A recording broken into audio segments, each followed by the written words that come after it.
प्रमुख भूमिका उसमें अदा की। ऐसे गुलाब सिंह सैनी जी हमारे बीच में उपस्थित हैं। हमारे जिला के अध्यक्ष सुशील राणा जी, हमारे पेहवा के वरिष्ठ नेता जय भगवान शर्मा जी, सुभाष कलसाना जी, कुरुक्षेत्र यूनिवर्सिटी के हमारे वाइस चांसलर सोमनाथ सचदेवा जी, जिला परिषद की हमारी चेयरपर्सन कमलजीत कौर जी, डॉक्टर प्रीतम जी, गुरनाथ सिंह सैनी जी, करमवीर सैनी जी और हमारे कुरुक्षेत्र डेवलपमेंट बोर्ड के मानव सचिव उपेंद्र सिंगल जी, गुरदयाल सनेड़ी जी और हमारे सभी अधिकारीगण, पत्रकार छायाकार बंधुओं, सभी केडीबी के हमारे सदस्यगण और पूरे देश से आज विभिन्न स्थानों से और पूरी दुनिया से आज इस अंतर्राष्ट्रीय गीता जयंती महोत्सव में जुड़े हुए भारी संख्या में वर्चुअल तौर के ऊपर सभी भाइयों बहनों, मैं आप सबका इस अंतर्राष्ट्रीय गीता जयंती के अवसर पर आप सबको बहुत बहुत बधाई भी देता हूं, शुभकामनाएं भी देता हूं। ये मेरे लिए और कुरुक्षेत्र के लिए एक परम सौभाग्य की बात है कि जिस भूमि पर भगवान श्री कृष्ण ने स्वयं अपने मुखारबिंद से सर्व मानव जाति के लिए गीता का संदेश दिया, आज भव्य रूप से इस पर्व को अंतर्राष्ट्रीय गीता जयंती को हम यहाँ पर मना रहे हैं और उसके साक्षी पूरी दुनिया के लोग यहाँ पर जुड़ करके वो बने हुए हैं। मैं सभी का बहुत बहुत स्वागत और सबका बहुत बहुत धन्यवाद करता हूँ। मुझे खुशी है इतनी भारी संख्या में आज इस केशव पार्क में आज हमारे 18,000 बच्चे विभिन्न स्कूलों से, जिन्होंने 1 मिनट एक साथ गीता पाठ में भाग लेकर के आज पूरी दुनिया के साथ जुड़े हैं। मैं आप सबको भी बहुत बहुत बधाई देता हूं और उनके साथ जो हमारे टीचर्स हैं उनको भी मैं धन्यवाद करता हूं। ये हमारे लिए बहुत ही गर्व का दिन है कि आज मार्गशीर्ष शुक्ल एकादशी एवं गीता जयंती का पावन पर्व है। मैं जन जन को इस पावन पर्व की हार्दिक शुभकामनाएं देता हूं। साथ ही भगवान श्री कृष्ण से मैं ये प्रार्थना भी करता हूं कि वो आपके जीवन को ज्ञान के आलोक से आलोकित करे। ऐसी मैं भगवान श्री कृष्ण से प्रार्थना करता हूं। मुझे ये खुशी है कि इसी पावन दिवस पर 5162 वर्ष पहले भगवान श्री कृष्ण के मुख से श्रीमद् भगवत गीता का उद्घोष इसी पवित्र भूमि से हुआ था। आज फिर 18,000 विद्यार्थियों द्वारा अष्टादशी श्लोकों से आकाश गूंज उठा है। यह गौरव की बात है। आज अनेक देशों में से एक साथ इन श्लोकों से स्वर गूंज रहे हैं। इस गीता पाठ के न केवल धार्मिक बल्कि वैज्ञानिक अर्थ भी हैं। जिन 18 छेदों का पाठ यहाँ किया गया है वह अपने आप में एक प्रार्थना है, गीत है, श्लोक है और शांति का आवाहन है। विज्ञान भी यह मानता है कि गीता वेदों और उपनिषदों के मंत्रों व श्लोकों के उच्चारण से जो तरंगे पैदा होती हैं, उनसे प्राणी को एक नई ऊर्जा मिलती है। मन और मस्तिष्क को सुकून मिलता है, विचारों में नैतिकता आती है। माननीय प्रधानमंत्री नरेंद्र मोदी जी ने गीता को हर मानव के लिए उपयोगी मानते हैं। उन्होंने कहा है कि गीता के माध्यम से भारत ने देश और काल की सीमाओं से बाहर पूरी मानवता की सेवा की है। प्रधानमंत्री जी के कुशल और दूरदर्शी नेतृत्व में भारत ने एक नए युग की तरफ कदम बढ़ाया है। उनकी नीतियों से गरीब, मजदूर, किसान, युवा और महिला सहित हर वर्ग को विकास की गारंटी मिली है। प्रधानमंत्री जी ने भारतीय संस्कृति का परचम भी पूरी दुनिया में फहरा रहे हैं। उन्होंने अयोध्या में भगवान श्री राम का नव्य और भव्य मंदिर बनवाकर पूरे राष्ट्र के गौरव को बढ़ाने का काम आदरणीय प्रधानमंत्री जी ने किया है। मुझे खुशी है कि गीता का हर श्लोक हमें एक नया दृष्टिकोण और जीवन जीने की प्रेरणा देता है। इसका हर श्लोक हमारे जीवन में ज्ञान का दीप जलाता है।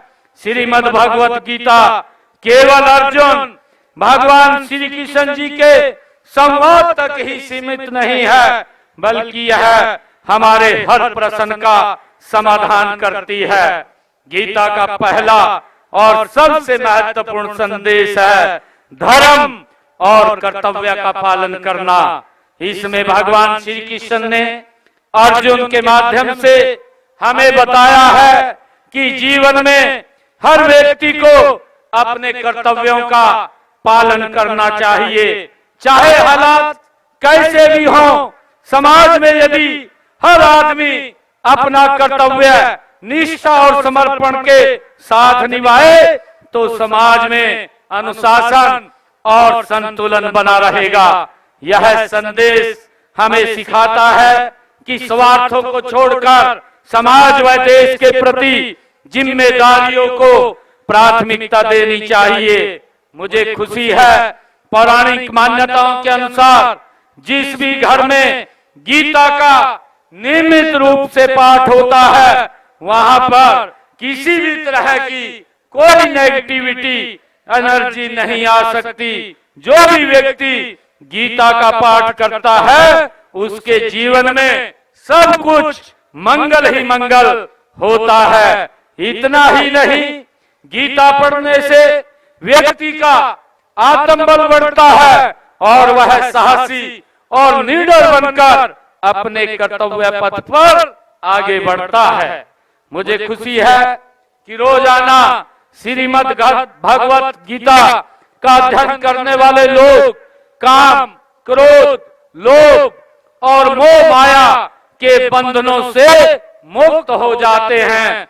जो व्यक्ति इन सभी से मुक्ति पा लेता है उसका जीवन सुखी हो जाता है। गीता हमें सिखाती है कि सुख दुख, सफलता, असफलता, लाभ, हानि जीवन का हिस्सा है। इनसे विचलित हुए बिना हमें संभाव बनाए रखना चाहिए। यदि समाज में हर व्यक्ति इस शिक्षा को अपने जीवन में उतारे तो आपसी संघर्ष और तनाव कम होगा। यह संदेश हमें एक स्थिर और शांत समाज बनाने के लिए प्रेरित करता है। आज की भागदौड़ भरी जिंदगी में लोग मानसिक तनाव से जूझ रहे हैं। गीता में भगवान श्री कृष्ण के मन की स्थिरता पर बल देते हुए कहते हैं, योग कर्मसु कौशलम, अर्थात योग और ध्यान के माध्यम से हम अपने मन को स्थिर कर सकते हैं। यदि व्यक्ति अपने मन को शांत रखे तो समाज में सुकून और शांति का माहौल बना रहता है। मुझे खुशी है कि आज गीता का संदेश अजर और अमर है। यह न केवल भारत बल्कि पूरी मानवता के लिए प्रेरणा का स्रोत है। यदि हम गीता के उपदेशों को अपने जीवन में उतारें तो हमारा समाज हर प्रकार की कुरीतियों, असमानताओं और संघर्षों से मुक्त होकर एक आदर्श समाज बन सकता है। गीता में अहंकार त्यागने और आत्म ज्ञान प्राप्त करने की बात कही गई है।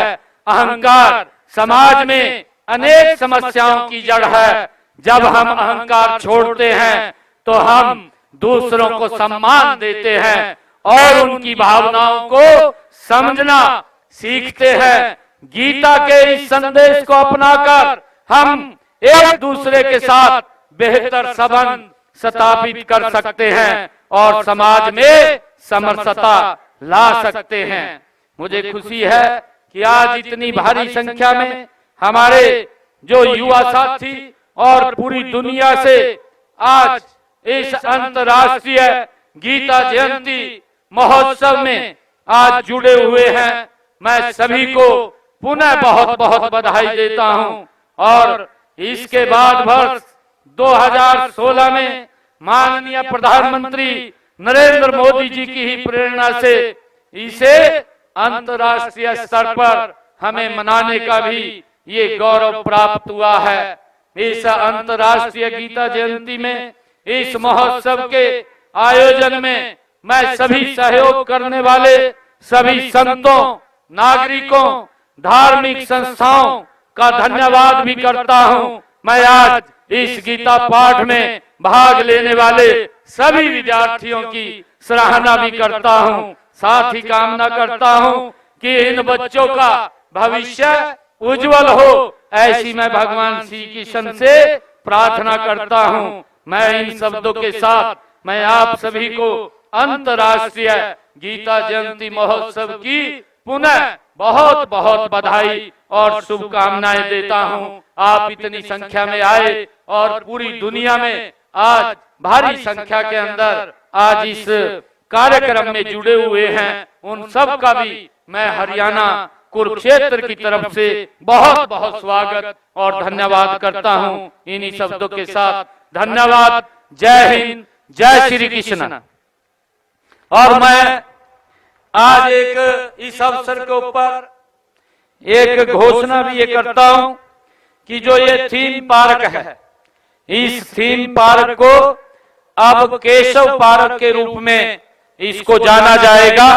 इसकी मैं अधिकारी से इसकी केशव पार्क ये बने, इस नाम से ये प्रचलित हो, इसके लिए मैं आज ये घोषणा करता हूं।